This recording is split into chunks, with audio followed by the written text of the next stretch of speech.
Alors, السلام عليكم. Bonjour à tout le monde. في هذا الشريط سنتطرق إلى تصحيح مباراة الولوج إلى كلية الطب سنة 2021. Alors, la question A, si Z est le nombre complexe d'un module racine de 2 et d'argument pi sur 3, alors Z à la puissance 8 égale à 8 plus I, 8 racine de 3, ou bien cette proportion, ou bien cette proportion. Il y a parmi les 5 questions une qui est vraie. Alors, tout d'abord, l'élève, la question bien sûr juste, c'est B. Alors, l'élève doit savoir ça. Si le module de Z est égal à R et l'argument de Z est égal à alpha, modulo de B, alors Z est égal à R fois le cos d'alpha plus U sinus alpha. Et donc, d'après l'hypothèse, Z est égal à racine de 2, cos de P sur 3, plus U sinus de P sur 3. Cela implique que Z de la puissance P est égal à racine de 2 à la puissance 8, on trouve 16, le cos. Donc, on a appliqué ce qu'on appelle la relation de Moivre. On a appliqué ça, c'est Moivre. Donc, ici, c'est alpha multiplié par n. On remarque que 8pi sur 3 est égal à 2pi sur 3 plus 2pi. Or, on sait que le cos est périodique de période de P et sinus est périodique de période de P. Il reste donc cos de P sur 3 plus I sinus de 2P sur 3. Alors, d'après ce tableau-là, parce que ici, il est interdit d'utiliser une calculatrice. Calculatrice, il est interdit dans le concours. Donc, c'est 0, ça c'est 1, ça c'est 2, ça c'est 3, ça c'est 4. Et je fais la deuxième opération, c'est racine, racine, racine, racine, racine. Et la troisième opération, je divise par 2. Je divise par 2, je divise par 2. Est égal à A, racine de 3 sur 2, mais reste tel qu'elle est. Racine de 2 sur 2 reste qu'elle est. Ça, c'est 1 demi. Et ça, c'est 0. Je les deux dans ce sens et j'écris dans ce sens. Donc, c'est A. Racine de 3 demi. Racine de 2 sur 2. Ici, c'est 1 demi. Ici, 0. Alors, pour les autres angles, il y a un axe de symétrie ici, pour le sinus. Donc, c'est racine de 3 demi. Racine de 2 sur 2. 1 demi et 0. Alors, pour le cos, c'est la même chose, mais avec un signe moins affecté de moins. C'est 1 demi. Moins racine de 2 sur 2. Moins racine de 3 demi. Et moins 1. Et donc, nous voulons calculer cos de 2p sur 3. Cos de 2p sur 3, c'est moins 1 demi. Donc, si on fait le calcul, 16 divisé par moins 2. Donc, c'est moins 8. Et c'est la même chose. Ici, sinus, c'est racine de 3 demi. Et donc, c'est racine de 3. 16 divisé par 2, c'est 8. Donc, la question vraie, c'est B. Voilà la réponse vraie. Bien sûr, dans le concours, on met dans la feuille réponse, dans cette question, on coche B. Alors, maintenant, la question 62. 62 dans le concours. Si θ est un nombre réel, alors le cos à la puissance 3 de θ est égal à 1 huitième cos de 3 θ, il y a des propositions A, B, D. Quelle proposition qui est vraie? Alors, pour répondre à cette question, l'élève doit savoir ces deux égalités. Maintenant, il suffit de voir ça. Ça, il se peut être pour le sinus, mais on doit savoir ça. Donc, en appliquant ça, cos de 3, donc à la puissance 3, 2 à la puissance 3, c'est 8, ça à la puissance 3. Ça, c'est une identité remarquable, A plus B à la puissance 3, c'est A au cube. Si quelqu'un ne sait pas cette propriété, cette identité remarquable, il va faire comme ça, A au carré, A plus B. Il va faire cette identité, puis il va développer, il va trouver ça. Donc, en appliquant cette identité remarquable, on trouve ça. Et on a étudié, et on a utilisé ça. E, I alpha à la puissance n, il est égal à E, I, n alpha. On a utilisé cette propriété. Et on va utiliser ça. Alors, l'exponentielle de I alpha plus l'exponentielle d'L moins I alpha, donc c'est 2 cos de 3 alpha. Le cos de alpha. Alpha ici, c'est 3 θ. Ici, 3 multiplié par 2 le cos, ici. On factorise par 3, et reste ici, en sommant les exposants, l'exponentielle, ici, il va rester l'exponentielle de θ, plus l'exponentielle de L moins θ, fois 3. Et j'applique ça, c'est 2 fois le cos. Et donc, la réponse, c'est aussi B. Alors, la question 63. La question 63, on va le voir tout de suite. La question 23, c'est la question 63, c'est calculer la limite, mais elle propose le résultat. Est-ce que c'est plus l'infini cette limite, moins l'infini, ou 0, ou moins 1, ou 1? Tout d'abord, il est impossible que cette limite soit moins l'infini. Pourquoi? Parce que x, c'est supérieur à 1, donc c'est positif. Ça est positif. Donc la limite d'une quelque chose de positif est positif. Donc il est impossible qu'il soit moins 1 ou moins l'infini. Il est donc 0 ou 1 ou plus l'infini. Quel est le résultat vrai? Tout d'abord, c'est on fait des calculs directement. Ça, il est inférieur à 1, y compris en moins 1. Donc c'est 0 fait plus l'infini. Mais 0 fait l'infini, forme indéterminée. Donc on doit avoir ça dans la tête. Donc il est impossible de calculer directement. Donc je fais les propriétés des puissances a à la puissance n multiplié par b à la puissance n est égal à a fois b le tout à la puissance n. Donc il devient 1 moins x fois 1 plus x. C'est 1 moins x au carré le tout à la puissance n, qui est égal à 0. Car 1 moins x, c'est compris, c'est ici moins 1, il est supérieur à 0, donc nécessairement supérieur à moins 1 et inférieur à 1. Et donc, puisque ça, c'est 0, donc la réponse, c'est C. Alors, question 64. Alors, la question 64, il nous demande, la question 64, le demi-définition de cette fonction. Est-elle ça, ou ça, ou ça, ou ça? Cette question, vraiment, il est à la portée de tout le monde. Donc, j'écris, qu'est-ce que c'est la demi-définition? C'est les x appartenant à R avec des conditions. Le dénominateur doit être non nul, et ce qui est à l'intérieur de racine, ici, j'ai oublié quelque chose, est différent de 1. Donc, j'ai oublié ça. Est différent de 1. Donc, il compte ça positif et x différent de 1. Donc, on doit élever ici 1. Donc, c'est moins l'infini moins 1, union 0, 1. C'est ça la réponse. Donc, je m'excuse. La réponse, c'est D. Oui. La réponse, c'est question, le demi-définition, 64, c'est D. La réponse, c'est D. Mais moi, j'ai oublié de faire ça. Donc, on va retrancher 1 ici. On va éliminer 1, sauf 1. On va faire le tableau, on va rendre au même dénominateur. Le tableau de signe, donc, c'est moins l'infini moins 1. 0, 1, sauf 1. Sauf 1, donc cet intervalle, union cet intervalle, union cet intervalle. Donc, la question, vraiment, c'est D. C'est moins l'infini moins 1, union 0, 1, union 1 plus l'infini. Question 65. Alors, que dit la question 65? Elle n'est pas dans cette page, elle est dans l'autre page. Alors, la question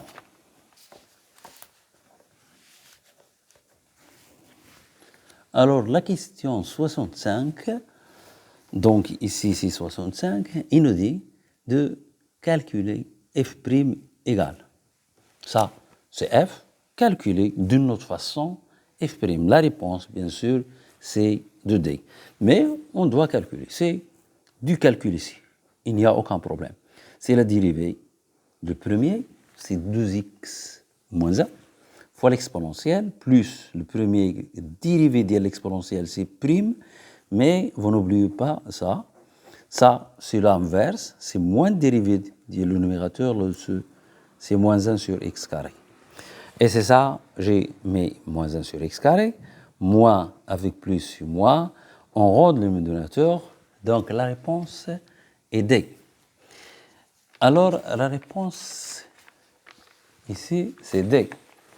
Donc, on va avoir maintenant la question 60, donc la question 66.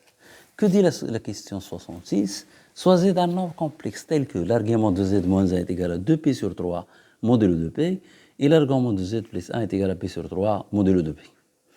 Alors, la réponse, c'est A. Alors, il y a beaucoup de façons. On peut écrire que z moins 1 est égal à R1 fois le cos de 2p sur 3 plus I sinus de 2p sur 3. On peut écrire ça. Et la même chose que z plus 1 est égal à R2.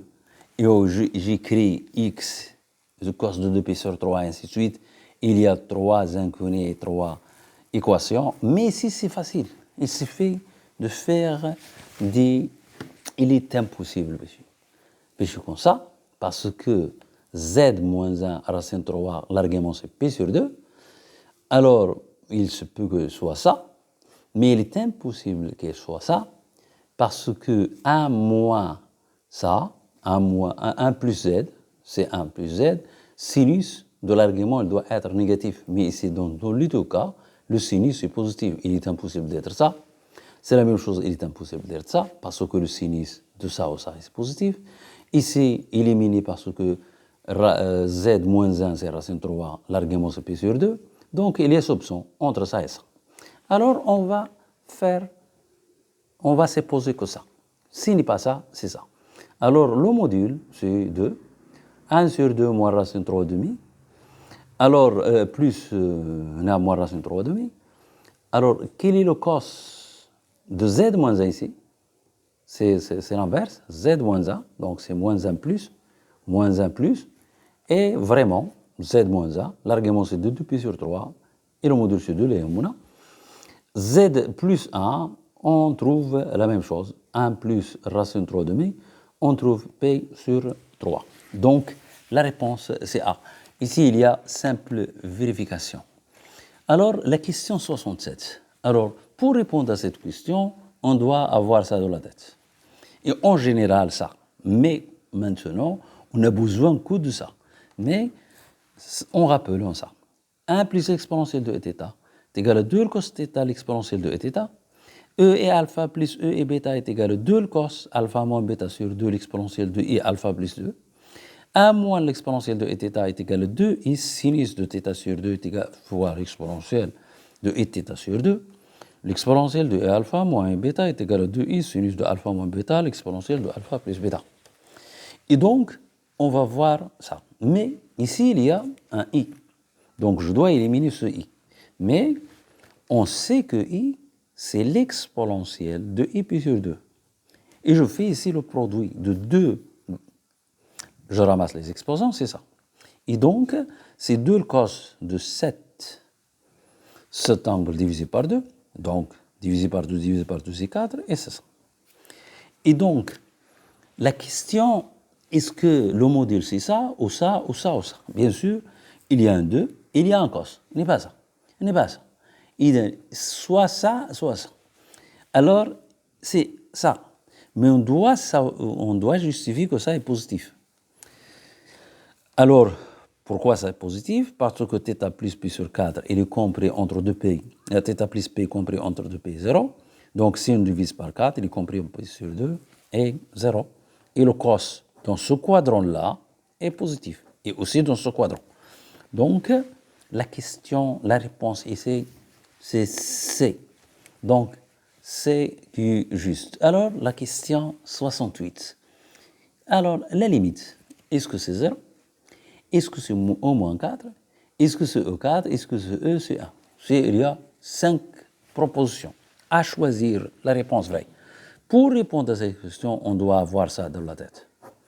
Donc, a à la puissance x est égal à l'exponentielle de x log de a. Bien sûr, a est strictement positif et x quelconque dans R.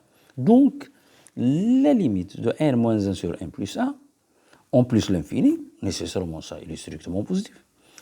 De n, c'est la limite de 2n log ax à a. Donc, remarquons que ça, il tend vers 1 lorsque n tend vers plus l'infini.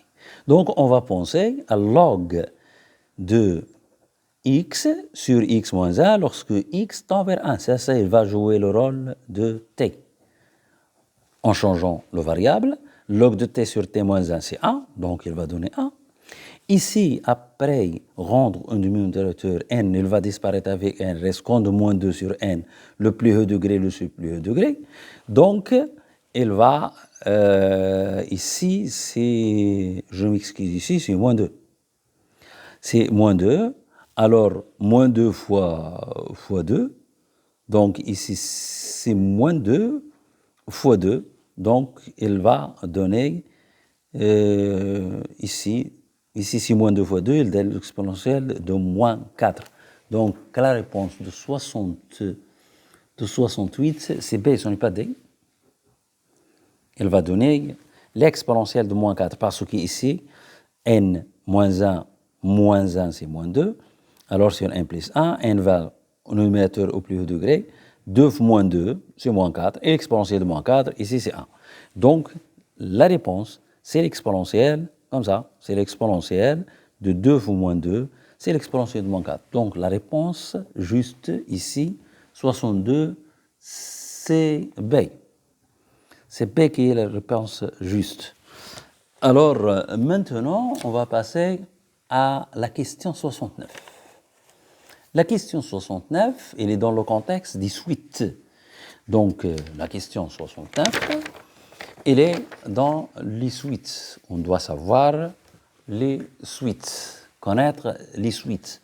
Soit une suite géométrique de raison 1 tiers et U1 est égal à 2. Et il nous demande de calculer ce produit-là. Donc, U1, je conserve U1, c'est U1, mais U2, donc je dois savoir ça. Donc, U2, par exemple, est égal à U1 fois Q, c'est 1 tiers à la puissance 2 moins 1, c'est U1 fois 1 tiers, ça c'est U2, ça c'est E3, ainsi de suite. Ça c'est UN. Et donc, il va être comme ça, U1 fois U1 fois U1 fois U1. Et combien il y a de facteurs? C'est un facteur. Parce que les facteurs, chaque facteur ici donne un A. Donc un facteur. Ici, c'est 1 tiers au carré, 1 tiers à la puissance n-1. Donc, on somme les exposants. Donc, on doit savoir pour ça, on doit savoir ça. À partir de P, P plus 1, P plus 3 jusqu'à M, c'est 1 plus P, N moins P plus 1 sur 2, parce que c'est la somme d'une suite géométrique de raison 1. Donc, c'est le premier terme plus le deuxième terme, le nombre de termes divisé par 2. Donc, la réponse, c'est B. Donc, ici, la réponse, c'est B. Alors, la question 70. On va voir la question 70.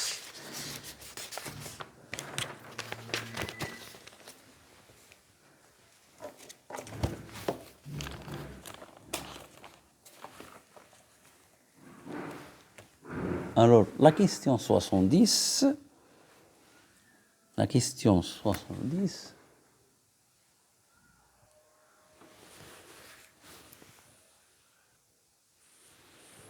alors donc pour la question 70, alors calculer f'. Alors f' est égal à 24, 1, 0. Si quelqu'un va démarrer avec ça, il va calculer f' de x en général, alors elle va perdre de temps. Donc, ici, il ne demande pas de calculer f' de x, mais f' de 1. Donc, on va appliquer la définition. Qu'est-ce que c'est f' de 1? C'est la limite de taux de variation entre x et 1. Et donc, f de 1 c'est 0, c'est ça l'important, et reste ça.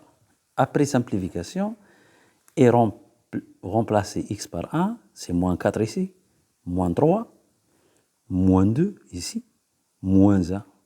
Donc 6 fois 4, c'est 24, moins il va disparaître, donc c'est 24.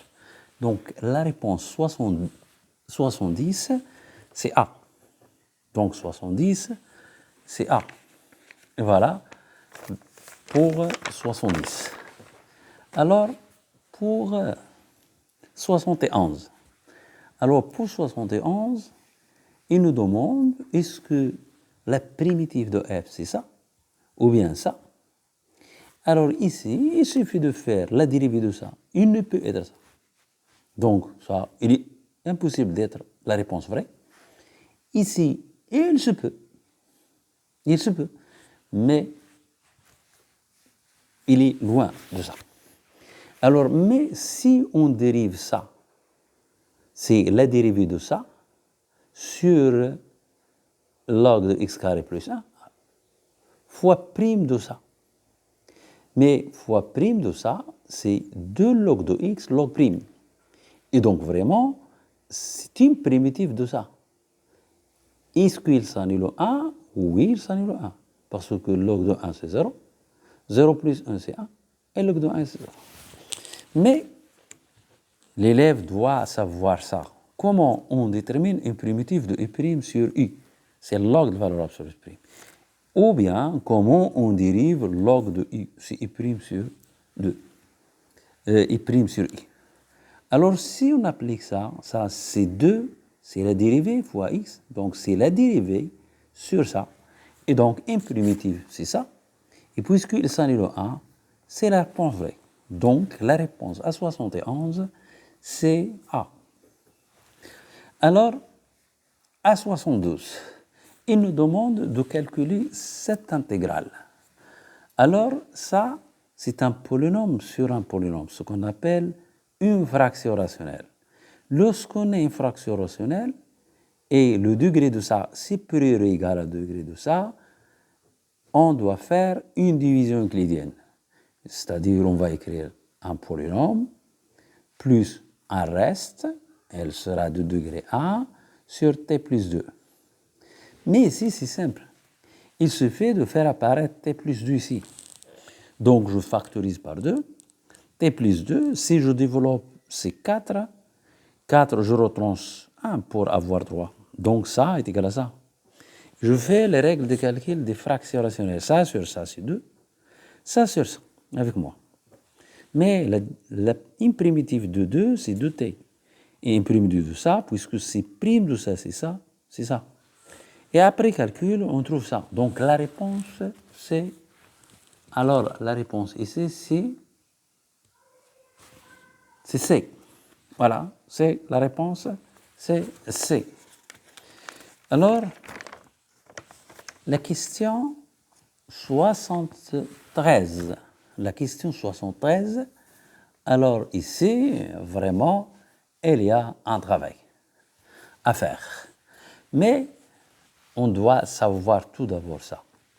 Pour qu'un élément, un nombre complexe appartenant à R soit réel, c'est seulement si l'imaginaire est égal à 0, ou bien z bar est égal à z.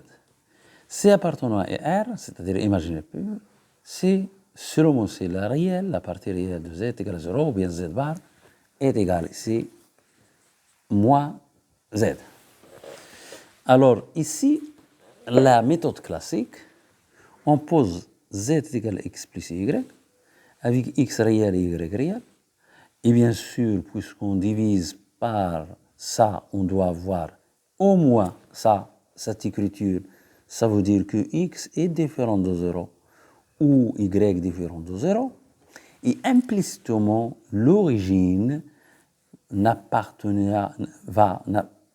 n'appartiendra pas à cet ensemble de points. Donc, on va écrire cet élément sous sa forme trigonométrique, c'est-à-dire on va séparer les parties réelles et les parties imaginaires. Donc, je fais des calculs. X plus Y, 1 sur X plus Y.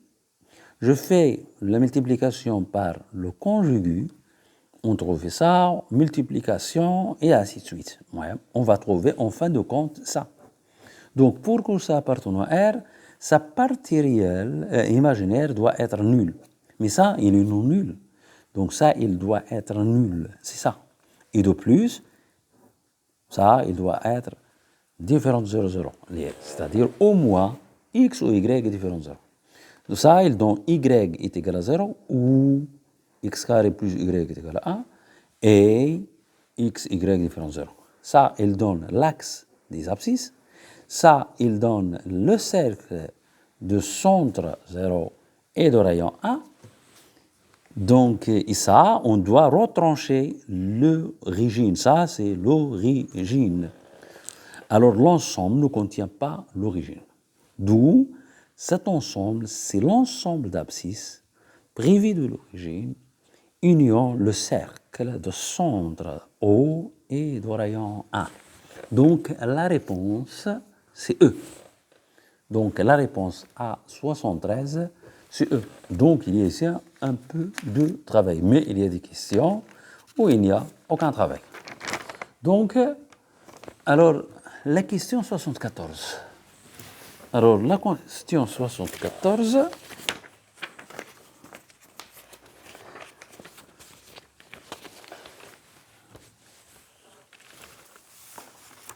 alors, la question 74, voilà une suite. Une donne une suite, W0 est égal à 1 demi, W plus 1 est égal à ça. Et 74, alors pour répondre avec rapidité, on doit faire un schéma. C'est A et c'est 1. Ça, c'est Y, ça, c'est X. Remarquons que Wn plus 1 est égal à f de Wn, avec f de x égale à x moins 1 au carré plus 1. Si on développe, on trouve une parabole. Moins 2x plus 1, c'est plus 2. Donc, la dérivée va s'annuler en 1. L'image de 1, c'est 1. L'image de 0, c'est 2. Alors, nous traçons y est égal à x. Et la courbe devient comme ça. L'image de 1, c'est 1. Alors, l'image de 1, c'est 1. La courbe est comme ça. Ici, elle va s'annuler, mais elle va faire. Et si on calcule f de 2, alors aussi c'est 4, plus 2, 6, moins 4, c'est 2. Donc, elle va couper en l'axe 2. Alors, W0, c'est ici. Comment on va construire W1 horizontalement vers l'axe Y est égal à X, verticalement vers la courbe, horizontalement vers Y est égal à X, verticalement vers la courbe, et nous voyons à partir de U1 la suite décroît et sa limite c'est A. Et c'est important de savoir comment construire de telles suites. Donc, la question 64, la limite, c'est 1, 74. Alors, la 75, alors, il nous demande implicitement de calculer la limite de ça. Alors, la limite, c'est 1 plus x log, racine c'est 1 demi, x log, puisque ça il tend vers 0, lorsque x tend vers plus l'infini, nous pensons à log de 1 plus sur la même chose, et nous multiplions par ça, nous simplifions, alors or ça il donne 1, c'est le cours, donc n'oubliez pas que la limite de log de 1 plus t sur t lorsque t tend vers 0 plus ou la 0 moins, c'est 1, c'est toujours 1. Et donc, il donne a carré sur 2. Je m'excuse ici. Donc, ça c'est 1, ça c'est A, Ça, c'est A sur 2. Et donc, la réponse, c'est B. Astuce. Comment on va répondre d'une manière simple? Puisque ça, il tend vers 0, lorsque x tend vers plus l'infini, alors on remplace log par a plus x et on calcule la limite.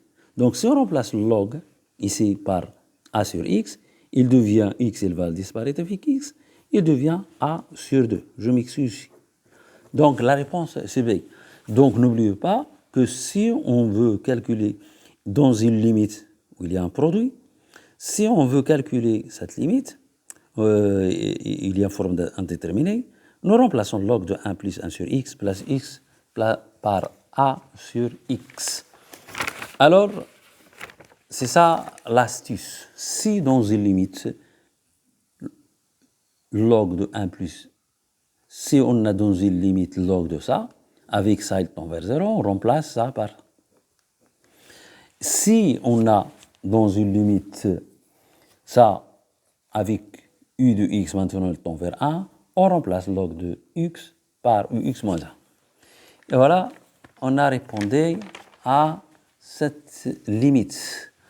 Alors la question maintenant, la question la plus difficile ici, que l'élève ne veut pas penser à ça, alors soit un triangle isocèle de sommet A, c'est A, et de côté ça c'est 10, c'est ça les données.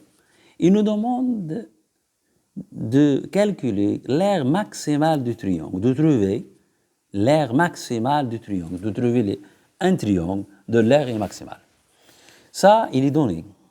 Ça, il est donné. Or, l'aire d'un triangle, c'est la hauteur, l'irtifa, في القاعدة divisé par 2.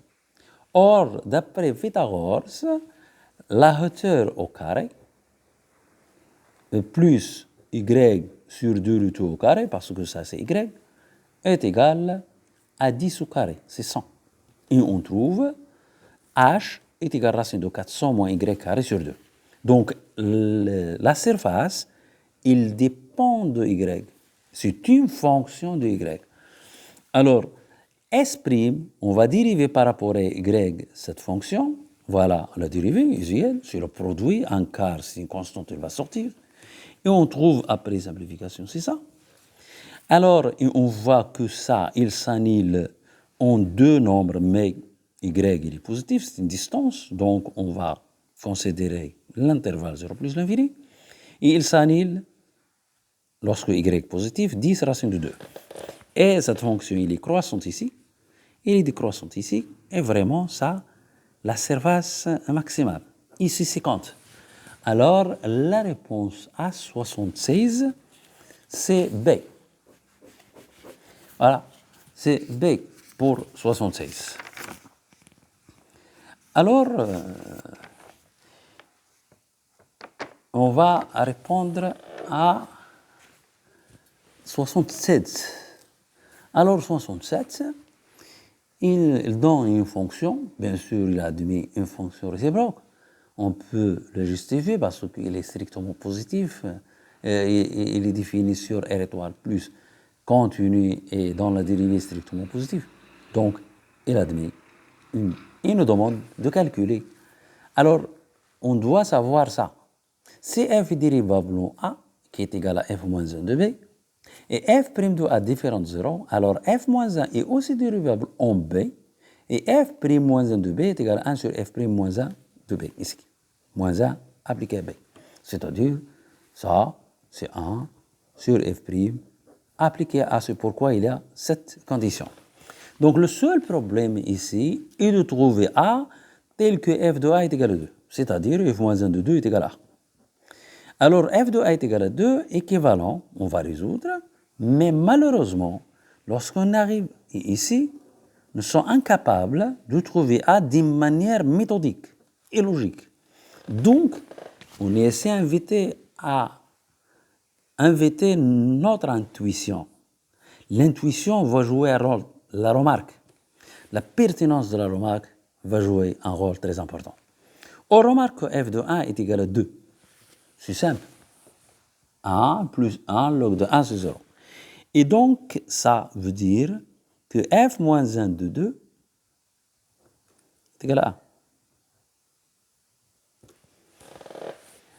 Donc, ici, je pense, c'est f de 1 est égal à 2.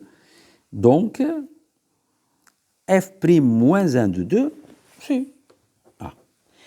Et on a f', et c'est 3x carré sur 3x, 3 sur x, donc cela implique f' de 1 est égal à 6, qui est différent de 0.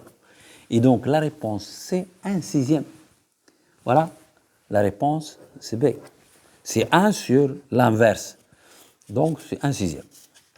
Alors, maintenant, on va répondre à la question 78. Quelle est la question 78? Il nous dit de calculer l'intégrale. Malheureusement, cette question est difficile et il n'y a aucune réponse parmi les 5 qui c'est vrai. Bien sûr, si évidemment il n'y a aucune réponse qui est vraie parce que on doit avoir, pour avoir ici pi sur 2, on doit avoir ici pi sur 2 ou bien ici pi sur 2. Il n'y a ni pi sur 2, pi sur 2.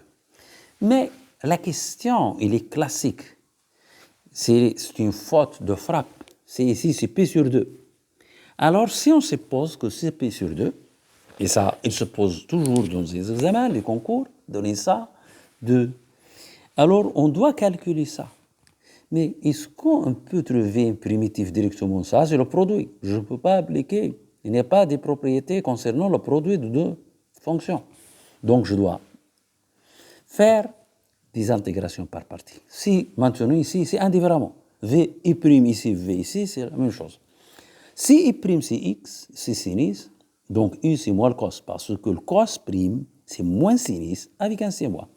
L'intégration par partie, moins avec moins, elle va devenir plus. Mais vous voyez qu'on n'a trouvé rien. Ici, on va remplacer. Le cos de pi sur 2, c'est 0, donc il va 0. Moins avec moins, le cos de 0, c'est 1. L'exponentielle de 0, c'est 1, c'est 1. Donc ça, elle donne 1. Ici, une autre intégration par partie. I', les primitifs de sinus, de cos, c'est sinus. L'exponentielle, moins. Mais vous remarquez que ce i-là, c'est la même chose que ce i-là. C'est-à-dire que 2i, je vais ramener ça, est égal à 1, l'exponentielle de pi sur 2. Voilà l'exponentielle. 2, il est caché ici. Sinus de pi sur 2, c'est 1, l'exponentielle de pi sur 2. Et nous divisons par 2. Donc, avec la correction de la question, la réponse serait A. Alors, maintenant, on va voir la question 79. Il ne reste que des questions. 79 et ça. Alors, la question 79, voilà la question 79. La question 79, alors on considère cette fonction et il dit quelle est la réponse vraie. Est-ce que f' y compris ça ou bien f' y compris ça? Il y a 5 propositions. Ici, malheureusement, j'ai essayé de faire un encadrement direct, mais ici, il ne donne rien. Il ne donne compris entre moins 1, mais moins 1 ici n'existe pas.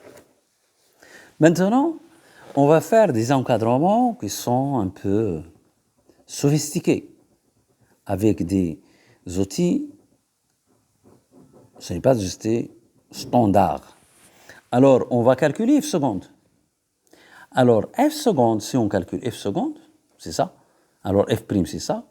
Et si on calcule f seconde, on trouve ça. Après calcul, on trouve ça. F seconde, c'est prime de ça. Et puisque x inférieur à 1 est supérieur à 0, alors nécessairement x carré inférieur à 1 est supérieur à 0. Donc ça, c'est négatif. Et puisque l'exponentielle est toujours positive, ça, c'est négatif. Et donc, f' est décroissante. Or, une fonction décroissante inverse l'ordre. L'image de grand, c'est petit. Et inversement. Or, l'image f' de 0, c'est 0. Et si je remplace ici x par 1, c'est moins 1 sur 2. C'est ça. l'exponentielle de moins 1,5, c'est 1 sur l'exponentielle de 1,5, mais un nombre exponentiel de 1,5, c'est racine. Et avec un C-, et c'est moins 1. Alors, pour la question ça, cette question, alors cette question est un peu difficile.